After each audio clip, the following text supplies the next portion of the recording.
Tawagin na lamang natin ang akusado sa pangalang Erwin. Siya ay may 3 asawa. Imaginein mo ha, may 3 kang asawa at ang nagdemanda sa iyo ay ang mga kapatid mo pa. Totoong kaso yan, iniakyat sa Korte Suprema. Ito ang kaso ni Erwin Bonbon versus People of the Philippines. Pag-usapan natin.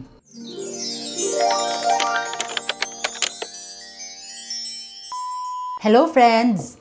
Sa araw na ito ay pag-uusapan natin ang isang kaso na naiakyat sa Korte Suprema. Imaginein mo yon.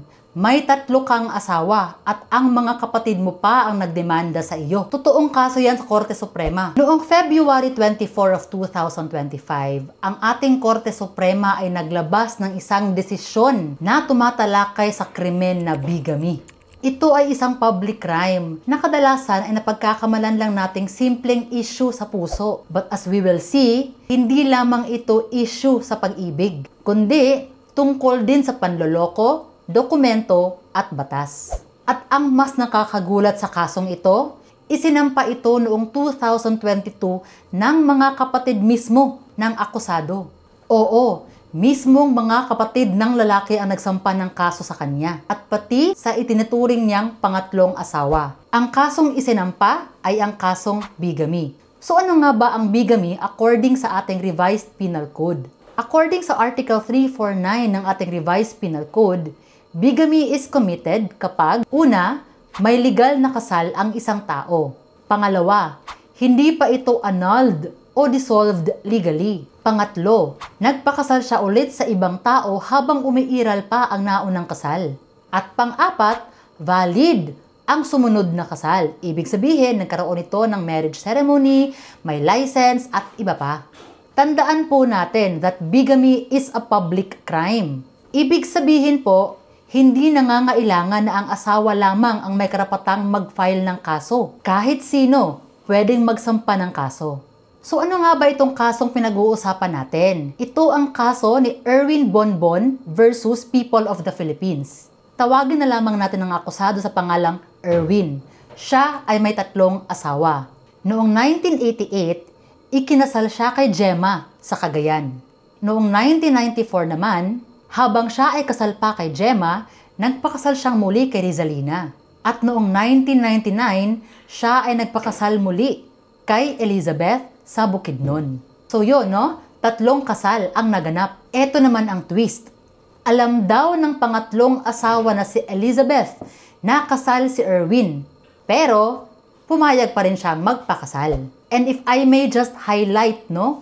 Ang nagsampa ng kaso against Erwin ay ang mga kapatid niya. Dinamay pa si Elizabeth. So technically, they filed a criminal case for bigamy against Erwin and against Elizabeth, claiming that Elizabeth was an accomplice. So habang nililitis ang kasong ito sa trial court, ano nga ba ang mga depensa ni Erwin? Ayon kay Erwin, hindi naman daw niya ginustong magpakasal kay Elizabeth. Sabi niya, pinilit lang daw siya ng kanyang pamilya dahil may anak siya kay Elizabeth. Takot daw ang kanyang pamilya na baka mawalan sila ng kustodiya sa mga bata. Kaya ayon kay Erwin, itinago nila ang mga naunang kasal niya at palihim na nagpakasal kay Elizabeth. Ayon din kay Erwin, wala naman daw naganap na marriage ceremony. Pinapirma lang daw sila ng marriage contract sa opisina ng mayor. Ayon sa kanya, ang kanyang ina naman daw kasi ay empleyado ng DILG at ang kanyang kapatid ay isang head nurse. Kaya nangyari ang mga ito at nagawa nila ang lihim na pagpapakasal. Ano naman ang mga depensa ni Elizabeth? Ayon kay Elizabeth, pumayag lang daw siya sa civil wedding thinking na ang kasunod nito ay isang church wedding. Wala naman daw siyang alam na may naunang asawa si Erwin. Ayon pa kay Elizabeth, ang pamilya raw mismo ni Erwin ang humingi ng pahintulot sa kanya mga magulang upang siya ay mapakasalan ni Erwin. Sinabi pa niya na habang sila ay nagsasama pa ni Erwin, napansin niya na hindi raw marunong magdesisyon si Erwin para sa kanyang sarili. Lagi raw nakaasa sa kanyang ina. At kahit noong 1999 sila nagpakasal, noong 2012 lang daw niya nalaman na may mga nauna ng pinakasalan si Erwin. Kapag may nililitis po na kaso sa korte, we will have to expect different versions of facts, no? So after trial, ano nga ba ang naging desisyon ng korte? Ayon sa trial court ay guilty si Erwin as principal sa kasong bigamy at guilty naman daw si Elizabeth as accomplice sa kasong bigamy. Dahil kahit pa sinasabi niyang inosente siya, siya naman daw ay nakinabang pa rin sa kasal. Pero hindi diyan nagtatapos ang kwento dahil inakyat pa nila itong kaso sa Korte Suprema. Pag ang isang kaso po ay umabot ng Korte Suprema, mas lalong nagiging malalim ang usapan. Sa kasong ito ay napag-usapan ang tinatawag nating prescriptive period. Ano nga ba ito? Itong prescriptive period po ang panahon kung kailan ka pwedeng magsampa ng kaso. Sa kasong bigamy po, we have 15 years as prescriptive period. Pero ang tanong, kailan ba nagsisimula ang 15-year prescriptive period sa kasong bigamy? Sa araw ba ng kasal? Sa araw ba ng pag-register ng kasal?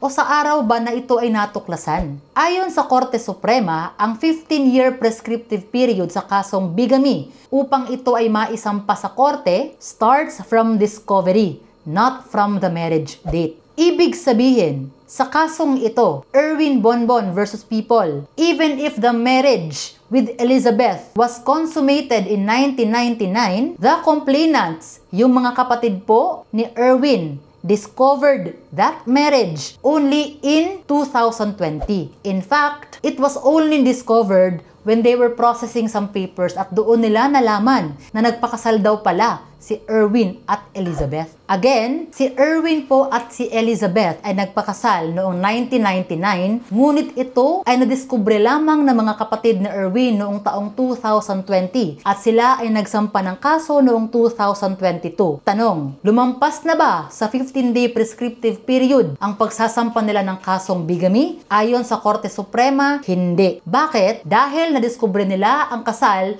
noon lamang 2020 at naisampa nila ang kaso noong 2022. Ibig sabihin, pasok na pasok po sa 15-year prescriptive period. This particular case teaches us, no, na ang isang kasal po ay hindi lamang ritual. Hindi lamang ito isang simpleng ritual o tradisyon. This is a legal contract with legal consequences. At tandaan po, kahit pa matagal nang naganap ang pangalawang pagpapakasal, kapag ito ay nadiskubre ng iba, doon lamang po magsisimula ang tinatawag nating prescriptive period. Tulad ng kasong ito, naganap po ang kasal noong 1999. Ngunit, ito po ay nadiskubre sa PSA noon lamang 2020. Kaya ang pagsasampa ng kaso noong 2022 ay pasok pa rin po sa 15-day prescriptive period ng kasong bigamy. Tandaan po natin na ang kasong bigamy po ay hindi lamang po betrayal of trust. This is a betrayal of the law. So, bago tayo magtapos, ito ang dapat nating tandaan sa issue ng bigamy sa kasong Erwin Bonbon versus People of the Philippines. Una, ang kasal po ay hindi lang basta-bastang usapin ng puso. Ito ay isang kontratang kinikilala ng batas. Kung ikaw ay kasal pa, bawal kang magpakasal muli kahit gaano mo pa kamahal ang bagong partner mo. Pangalawa, ang bigamy po ay isang public crime. Ibig sabihin po, kahit hindi ang asawa mo ang magreklamo, kahit kapatid mo, kaibigan mo, o kahit sino, pwedeng magsampa ng kaso laban sa iyo. At panghuli, hindi porket wala kang alam sa umpisa ay ligtas ka na agad. Sa mata ng batas ay may pananagutan ka pa rin kung ikaw ay nakinabang sa illegal na kasal at kung hindi mo agad itinuwid ang pagkakamali. So ayun, no, mas marami pa tayong pag-uusapan na mga kwento na akala nyo lang sa teleserye nangyayari. Ngunit sa totoong buhay pala ay napag-uusapan sa ating korte. Ang mahalaga, may aral ito para sa ating lahat.